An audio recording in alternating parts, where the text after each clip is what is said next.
We making moves. We making major moves. We making moves.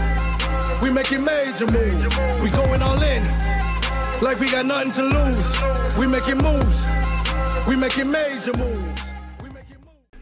What is up, everybody? I'm Mr. Man. Welcome back to my channel. Whenever I don this mask, Mr. Man just comes alive and connections are made. Well, they're made outside of the Mr. Man mask, to be honest, but then Mr. Man presents this to you. So I'm going to show you how Ripple is going to be utilized, right? I don't mean the company itself. I mean Ripple's products. I've heard people state that some of Ripple's products are dead. Hooks is dead, right? Interledger is dead. Is that a fact, huh?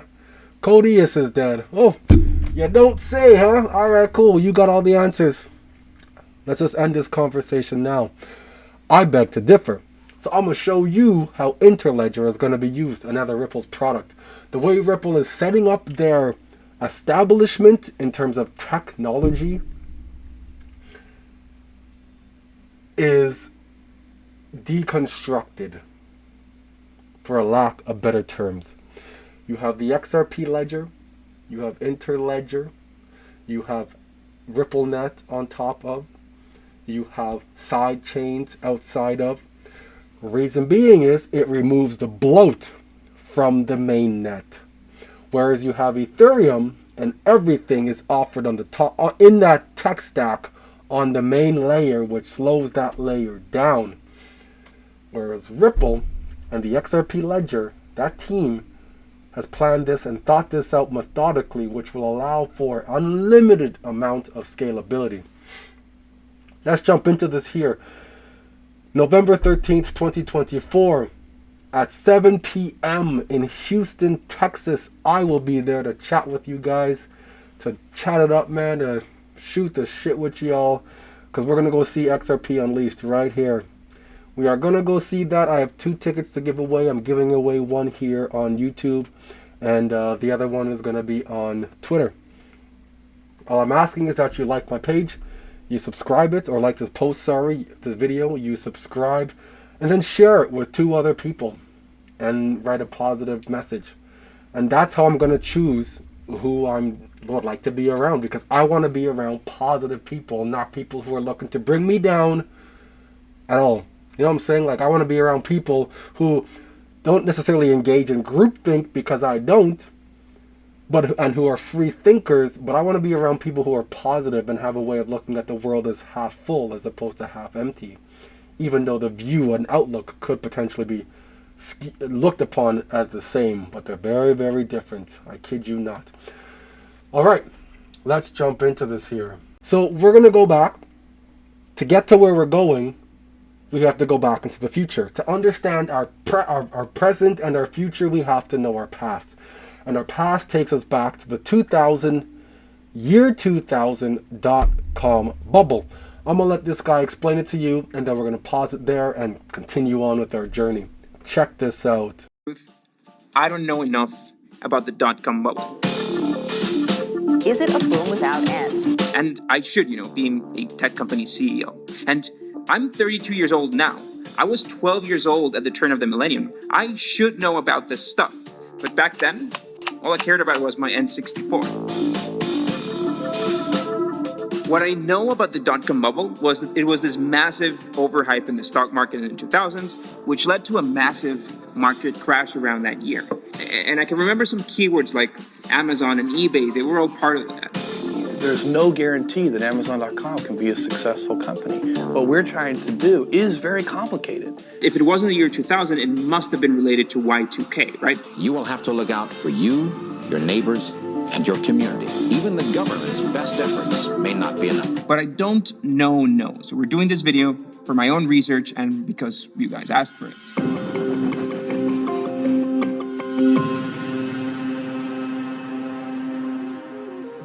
To truly get a grip on what happened, we kind of need to draw a timeline that starts in the early 90s. And the first key moment in that timeline is the release of a web browser called Mosaic. It was released in January 1993, and it was key to making the internet popular.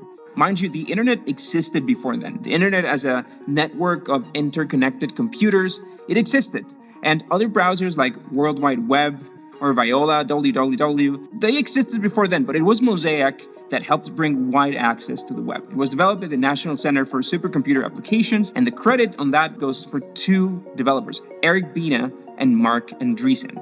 Yes, that Mark Andreessen. They both later went on to found Netscape and released the Netscape Navigator in December '94. Mark Andreessen is, of course, one of the co-founders of Andreessen Horowitz, one of the most important venture capital firms today, a firm that has invested in Skype and Twitter and Facebook and Groupon, Zynga, BuzzFeed, Medium, Figma. But I'm getting sidetracked. The thing is that Mosaic was the first popular internet browser in the world. We could call it the beginning of a widely accessible internet. And other So we now have the birth of the internet browser. Is that correct? Mark Andreessen created the birth of the internet browser. So this man knows a thing or two about the internet.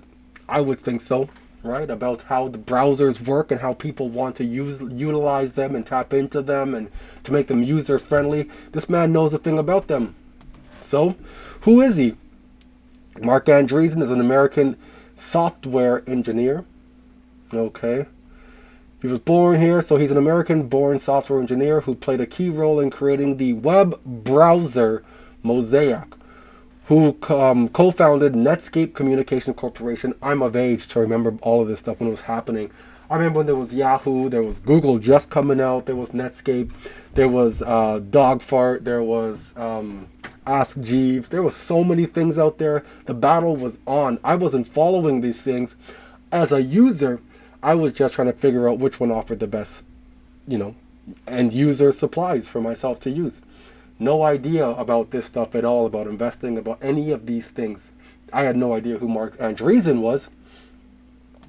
And now, so we know Mark Andreessen created the Andreessen Horowitz. He's a co-founder of that in 2012 here. So Ripple founded 2012, has emerged as a prominent player in the blockchain and cryptocurrency space, revolutionizing the landscape of cross-border payments with a mission to build more inclusive and efficient global financial system. Ripple has developed innovative solutions that leverage the power of blockchains through its flagship products such as RippleNet, the XRPL. Ripple aims to streamline international transactions. In May 2015, Ripple successfully raised $28 million in its Series A funding round, led by prominent venture capital firms such as Andreessen Horowitz.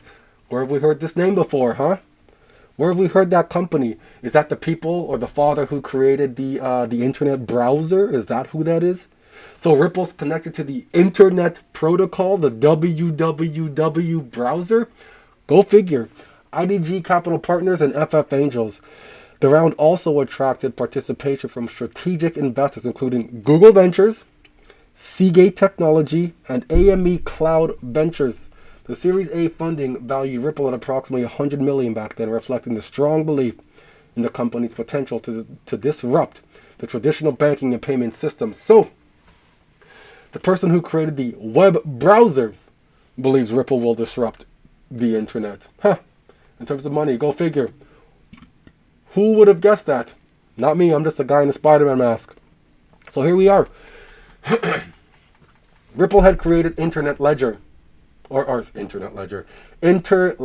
Protocol. Interledger Protocol was created by Ripple team. Let's see if I have it up here. Interledger Protocol was created by Ripple, a subset or individuals within Ripple itself, and then they gifted this technology was gifted to the www of the internet, or W3C. So let's learn about who they are. So the Worldwide Consortium, www, see it right there, W3C,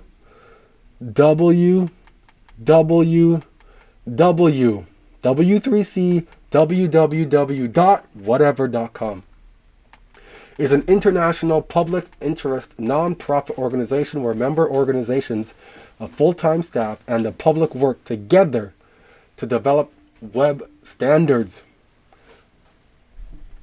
Together to develop web standards founded by web inventor Tim Berners-Lee and led by President and CEO Seth Dobbs and a board of directors. The Web Consortium's mission is to lead the web to its full potential. This still exists. Any website you go to, www.whatever.com, and you'll see it. Still exists today. The W3C's global standards constitutes the toolkit for web solutions that scale, enabling innovators to solve hard problems, providing the proper foundations to meet requirements for accessibility, internationalization, privacy, and security on the web. Still very relevant to me. Standards that meet the varied needs of society are created not by one company, but through the work of the Web Consortium community. There's 350 members, which means all 350 members need to agree. Here we have Interledger now, which means 350 members agreed upon this already from around the world, led the development and implementation of standards, right? 350 members led the implementation of standards, which ILP, Interledger Protocol, is a part of. I'm not making any of this stuff up here, all right? You're reading on the webpage with me.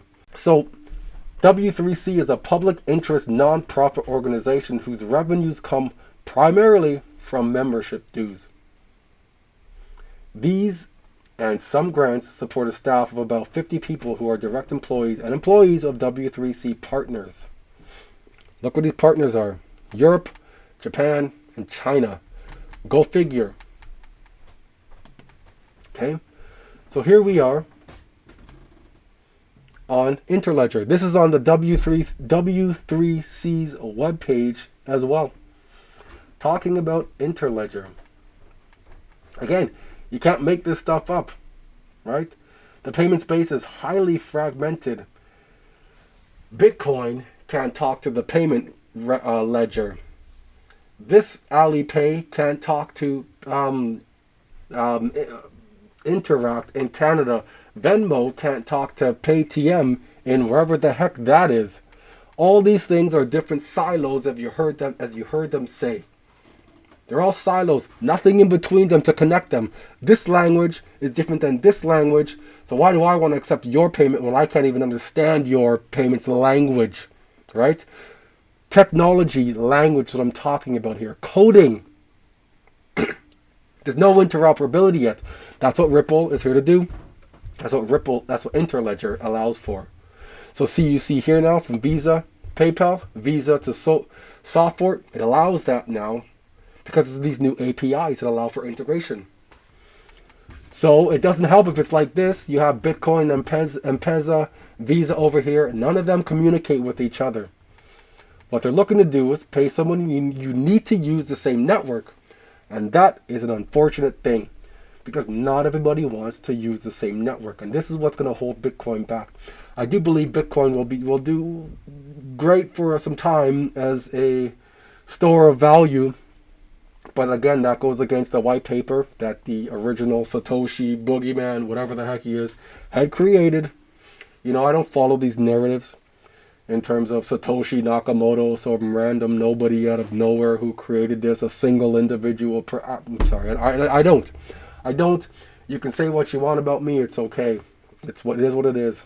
I'm just a grown-ass man in a Spider-Man mask. I paid money for this Spider-Man mask. You know what I'm saying? Like, I'm a grown-ass man in a Spider-Man mask. So the problem is, to accept payments, you need to support many different networks. Who the hell is going to do that?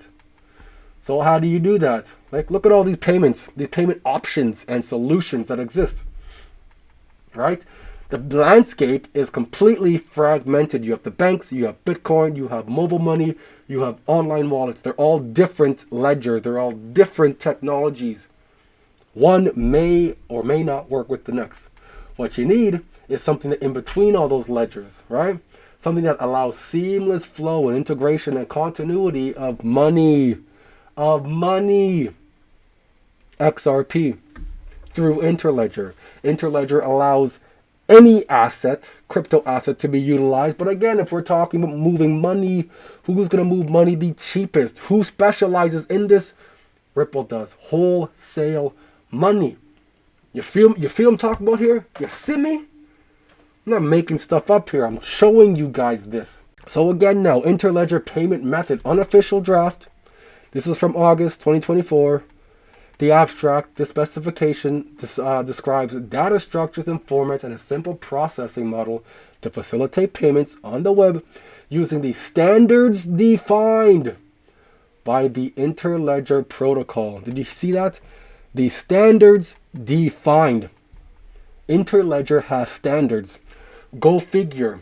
While they're working with a standard governing body as the W3C, the WWW. Go figure. Who would have thunk that? Not me. Not me at all.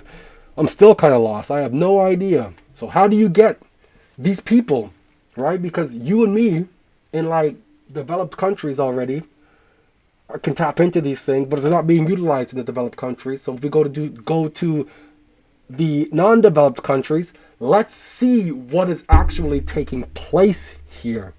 This is how you get the next several billion people on board to create that hockey stick that we're waiting for. I have a thesis behind this as well, but I do want you guys to see this.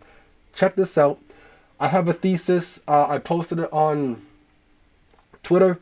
I can post it on YouTube because I have that in my Patreon. You can purchase it for $5 if you like. And it's a comprehensive breakdown, which goes into cryptocurrencies, timelines, triggers, dates, macroeconomics, what's taking place from now into the future as well. Am I right? Maybe. Am I wrong? Maybe. Who knows?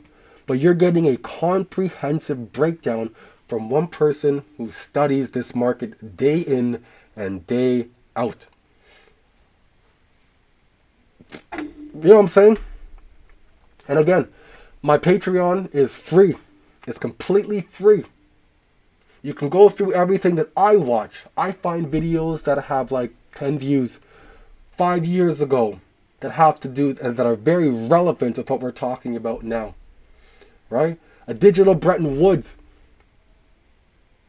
with Tobias Adrian from the IMF with 32 views. And I'm number 32, 33, 34, and 35 because I watched it that much to make sure I know what I understood is what I understood. You know what I'm saying? And I provide the links to everything so you can go and watch it yourself. But should you want to know a bit more and take deep dives with me and my group, $10 a month is what I ask. And in that, you get access to the town hall, where you can shoot the shit with some of the brightest minds out there. We have individuals from family offices who help us with wealth strategy. We have accountants from around the world who help us with tax strategizing. We have DeFi experts that can help us with DeFi strategy should they work for us at all. You have me as well. I'm looking to get more people to come and speak in this town hall as well, because I want to offer nothing but value. For $10 a month, you're not getting that anywhere. You feel me? Anyways, let me get off of that and get back into this here. This is what the adoption of internet protocols look like in emerging economies such as Nairobi, Kenya. Listen to this. This is Pipeline, a thriving, densely packed Nairobi neighbourhood, bustling with hawkers, young families and traders. This is where you grew up? Yeah, I was raised in this place. There are no public schools here. There's limited access to running water and no rubbish collection. But there is one service you can get. There's stalls that are selling like brand new smartphones. Yeah, huh? Thanks to local residents like Elias and some radical new technology from further afield, more and more people are getting online. The internet has altered life beyond recognition for its 5.4 billion current users. It has democratized information and produced staggering fortunes, while also emboldening some of the worst aspects of humanity, a breeding ground for abuse and exploitation. As the tech world expands its digital frontier, in 5 years, another billion people will be online, here in Kenya and across the developing world. I'm Professor Hannah Fry, mathematician and writer. I want to know how the internet revolution will unfold for the next billion online, and whether it's big tech or users who have the most to gain.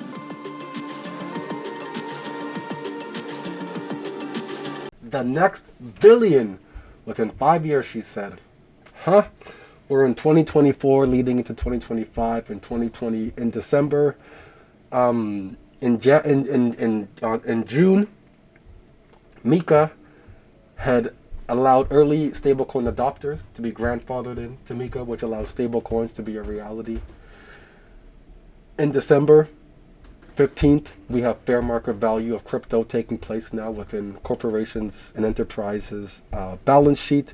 So whatever crypto they hold will now reflect in real time. On December 30th, Mika markets in crypto assets in Europe will be dropped. Now this brings credibility to stablecoins at this point, right? Credibility to stablecoin. Now what that means is those companies who have already been compliant are now grandfathered in, right? They're grandfathered into regulations. On July 1st, 2026, that's when Mika is hard stop. You must adhere to regulations. If not, get the fuck out. You will be fined. You will be fined. Pardon my language, but that's what it is. You will be fined. You cannot continue to operate in Europe. Right? Japan's coming out with a stablecoin. The United Kingdom's coming out with a stablecoin. Canada's got a stablecoin. US has a stablecoin, USDC. Circle with the USDC is also in Europe. It has EURC. So we have stablecoins going live globally. You know what I'm saying? Like there's going to be credibility now to crypto assets through stablecoins.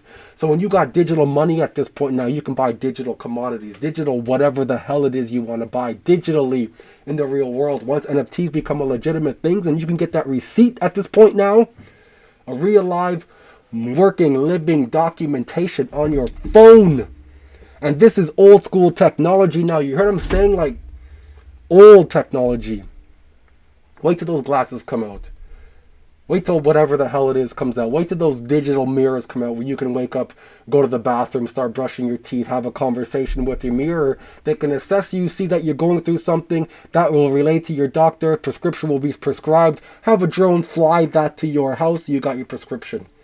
I'm not an advocate of prescriptions, just so you're aware. I'm just telling you how the future is going to look. Elon Musk is working on robots right now. They got the, whatever the hell they're called. They also got the Tesla cars, which now when stablecoins are a realized and reality thing, you can have stablecoins, you can have cars, you can have robots that now can accept stablecoins. You feel me? They accept stablecoins. This is how IoT is now implemented. IoT stands for Internet of Things. The Internet of Things can now work on their own autonomously at this point. You feel what I'm saying here? Like I'm dropping some deep knowledge. Deep knowledge here. Deep knowledge. Well, I hope y'all found something from this. I'm going to let you go. I'll catch you on the next one. We making moves. We making major moves. We making moves.